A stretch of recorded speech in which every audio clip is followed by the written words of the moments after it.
Welcome to the Smart Keys podcast. Today we are doing a deep dive into something that, well, it really threatens the foundation of fair and effective hybrid work. We're talking about proximity bias. It's such an essential topic right now. I mean, as companies all over the world are settling into these new hybrid models, there's this subtle but really powerful issue emerging. In inequality. In inequality, exactly, between the employees who are physically in the office and the ones working remotely. And this idea of proximity bias, let's define it.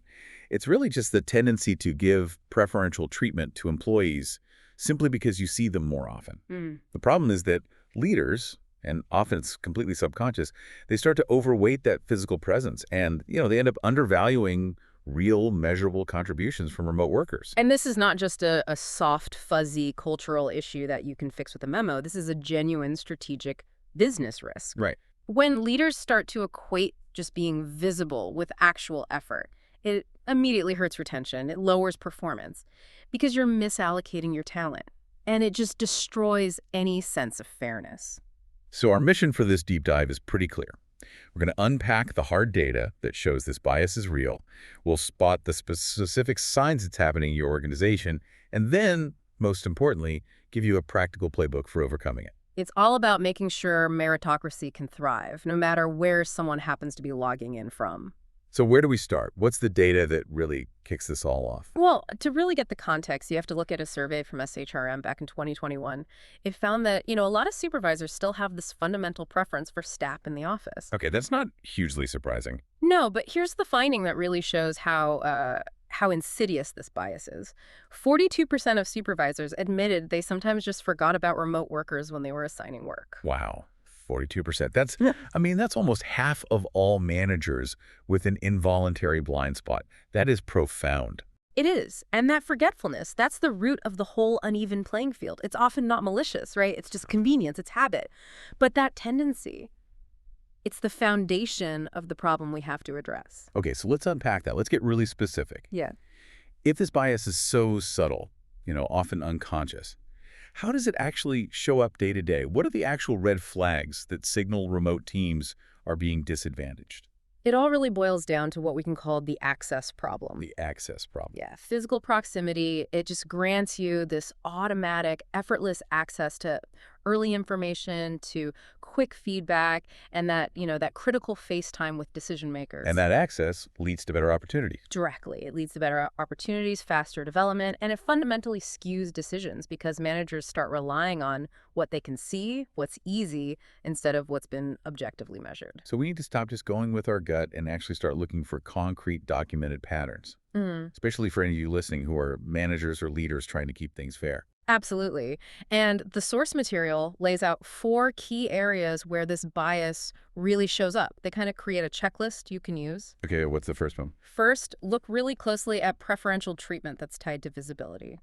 If you see recognition, raises, promotions, if they tend to follow who's most visible in the office instead of who delivered the most measurable results, you've got bias at work. And that connects right back to that 42% number. If people are being forgotten for small tasks, they are absolutely being forgotten for the big strategic projects that actually lead to those promotions. Precisely.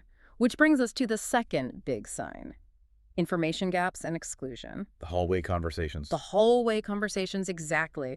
The impromptu coaching, the quick decisions made over a desk. Remote workers, they hear about these changes later, if they hear about them at all, and they miss that crucial context. It's not just an inconvenience. It actively reduces their ability to contribute effectively. It sounds like all those tiny, seemingly insignificant moments, they just stack up really, really quickly. They absolutely do. And that disadvantage leads right to the third, and I think maybe the most dangerous sign, skewed performance evaluations. Okay. The source calls this evaluation drift. And it's tricky. This is when managers start praising presence. They use language like, oh, she's always here, or he shows such dedication in the office. Instead of talking about the results. Exactly. The language literally substitutes time for output. And this trend, it actively pushes really capable remote employees out of high-impact roles, and often they don't even know why they were overlooked. That's a critical point. It forces you to really look at the words you're using in a performance review. If you can't describe the achievement without mentioning where it happened, You've probably fallen into that trap. And the fourth area is more practical, more technical. It's the technology and time barriers. Like meetings scheduled for 9 a.m. Eastern when half the team is on the West Coast. Exactly that. Or in a hybrid meeting, the chat inputs from remote folks just get ignored because the conversation in the room is moving too fast. Even things like bad audio or camera setups. If they're not fixed, they reduce participation and they reduce influence. That's a really actionable breakdown. If we zoom out for a second, the strategic cost here is huge, right? This isn't just about being fair. Oh, it's a major business issue. Proximity bias creates this opportunity gap for groups we desperately need to retain. I'm thinking about caregivers, people with disabilities, workers who just don't live in a commutable range. Yeah. If those people are systematically overlooked, you are actively harming your own diversity and inclusion efforts. And you're making your company less resilient, less innovative, less competitive. You just can't have a high-performing business if your best people feel overlooked because of where they work. It's just, it's bad strategy. Agreed. So this is where it gets really interesting for me. If the whole problem is about visibility and gut feelings, then the solution has to be rooted in transparency and objectivity. The source gives a really clear playbook for this. So what are the pillars? Well, the foundational solution is to anchor every single decision, from a small assignment to a big promotion to measurable outcomes. Location just shouldn't be part of the reward equation. Which sounds simple, right? Judge output, not hours. But that means managers have to unlearn decades of trusting sheet time. How does the playbook suggest managers apply clear KPIs when the work is more conceptual, like strategy or complex problem solving? That's the key challenge, isn't it? The solution isn't just to say output over hours, it's to enforce Pillar 1, define success by output through mandatory documentation. Okay, so documentation is key.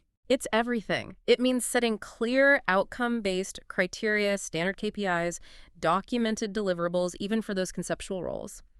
If the output is a strategy, the deliverable is the documented plan and its measurable impact 3 months later. And, crucially, you have to track that progress in a single, shared, visible place. So if the project tracking is public and the results are visible right there, it becomes much harder for a manager to forget a remote worker. The record just clearly shows who did what. Exactly. It turns impressions into verified contributions, which leads to Pillar 2, inclusive manager training and norms. We have to train managers not just to spot their unconscious bias, but to use specific rituals to prevent it from happening in the first place. What are some of those specific rituals? What makes the biggest difference? Meetings have to become remote first. Even if only one person is remote. Even if most people are in the room? Yes. That means enforcing equal airtime, using the hand raise tool, using the chat, and critically, you have to record the sessions and publish written recaps of all decisions and action items.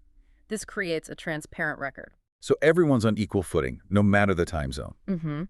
And this is where async tools like project boards, Slack updates, documented email threads, they become so important. They make remote work verifiable. They remove the temptation to just reward the person you saw down the hall. And what's the final pillar? It feels like there's a leadership component missing. There is, and it's perhaps the most symbolic. It's leadership modeling. Leaders have to visibly commit to hybrid work. The source gives a great example. Synchrony Financial. They asked their entire executive team to consistently work at least 1 day a week from home. That's a powerful signal. It's a huge signal. Yeah. It tells the whole company that remote work isn't a penalty. It's a valued way of contributing. It shows development is universal, and that builds incredible trust. Okay, but changing these deep habits is so hard, even with a good strategy. So how do we move beyond anecdotes? How do we use hard data to make sure these new policies are actually working and not just, corporate window dressing? Measurement is absolutely non-negotiable here. You have to use data that's segmented by work location. So you run the numbers for the remote group and the in-office group separately. That's how you turn good intentions into real accountability. And what kind of data should we be looking for? 2 main types. First, frequent short pulse surveys. You ask targeted questions that get at opportunity access. Things like, I have equal access to growth opportunities regardless of where I work. And then you compare the scores between the two groups. And if the remote group scores significantly lower than the in-office group, well, you have quantifiable proof of a proximity problem that needs immediate intervention. You're not just guessing at sentiment, you're measuring the experience gap. Okay, and the second data strategy. Objective audits. You have to systematically track your promotion rates, your performance ratings, and importantly, the distribution of those high-impact strategic projects. Oh. And you segment it all by location. So you can see who's getting the career-making assignments. Right. If your data shows on-site employees are getting those projects far more often, you have a documented opportunity gap to fix. And that gap is directly hurting your business. If your best people aren't getting the big projects because they're remote, you are losing value. You're losing future leaders. It all comes back to business efficiency. And it needs a clear cadence. You can't just set it and forget it. The recommendation is to reassess these policies quarterly and run annual training refreshers. You have to keep checking the data and sharing what you find. This has been a really fascinating deep dive. It seems like fixing proximity bias really requires leaders to commit to these small, steady, visible routines. It's all about making remote contributions feel normal and fair. It's about protecting opportunities and rewarding documented results, not rewarding who happens to sit closest to the coffee machine. So what does this all mean for you, the professional trying to stay ahead?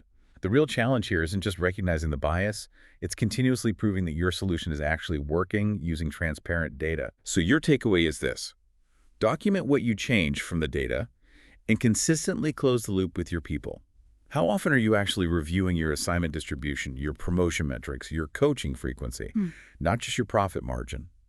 That ongoing measurement, that's what defines a truly forward-thinking and efficient company in this hybrid future. Thank you so much for tuning in to the Smart Keys podcast and joining us for this deep dive. We really hope these strategic insights help you build a more equitable and a more productive workplace, no matter where your team sits. If you want a deeper look at this comprehensive resource and all the specific steps for implementation, we really encourage you to read the original article, Proximity Bias: Overcoming the In-Office versus Remote Inequality. The link is, as always, right there in the show notes. And don't forget to subscribe. Yes, please subscribe for more strategic insights on the future of work and productivity hacks. We'll see you next time.